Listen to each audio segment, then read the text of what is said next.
Magadh star music herbal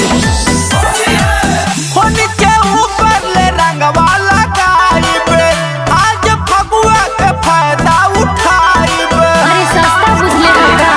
होनी के ऊपर ले रंगवा लगाइबे, आज फगुआ के फायदा उठाइबे। सुना लागता के रउआ दारू पी के आइल बानी का। अरे हाँ रे दूर हटियो हिरान जी धधाइल बानी का। रंग डाले खाते आज पगलाइल बानी का। दूर हटियो हिरान जी धधाइल बानी का। रंग डाले खाते आज पगलाइल बानी का। अरे होली हाँ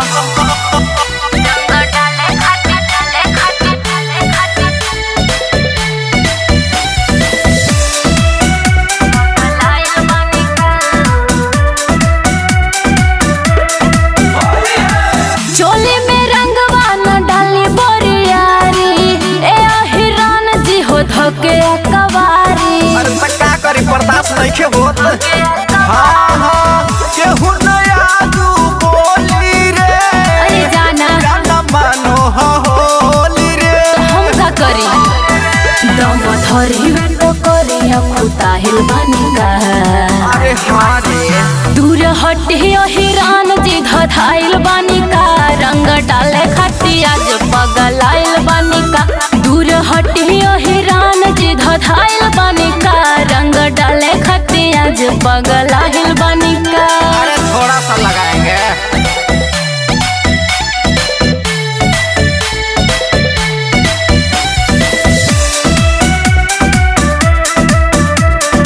मगध स्टार म्यूजिक अरबल दीपक राज सजा दे दे बगहरा।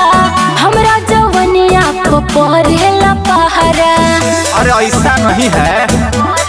हाँ हाँ एक बेरी अहिरा से ते डाला वही पे। सच कहता नहीं रानी बेरी बेरी आई बे। अरे हमरा सब बतावा बापू संजीत रवैया जला खुताहिल बानी का।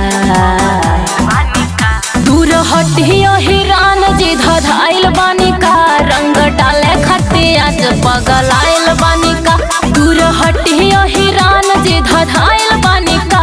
रंग डाले खाते आज पगलाइल बानी का। के ऊपर ले रंगवा लगाइबे, आज फगुआ के फायदा उठाइबे। सुना लगता कि रउआ दारू पी के आइल बानी का। दूर हटियो हिरान जी धधाइल बानी का। रंग डाले खाते आज पगलाइल बानी का। दूर हटियो हिरान जी धधाइल बानी का। रंग डाले खाते आज पूरा पिचकरिया डाल दे बका। हम वही सोचता नहीं।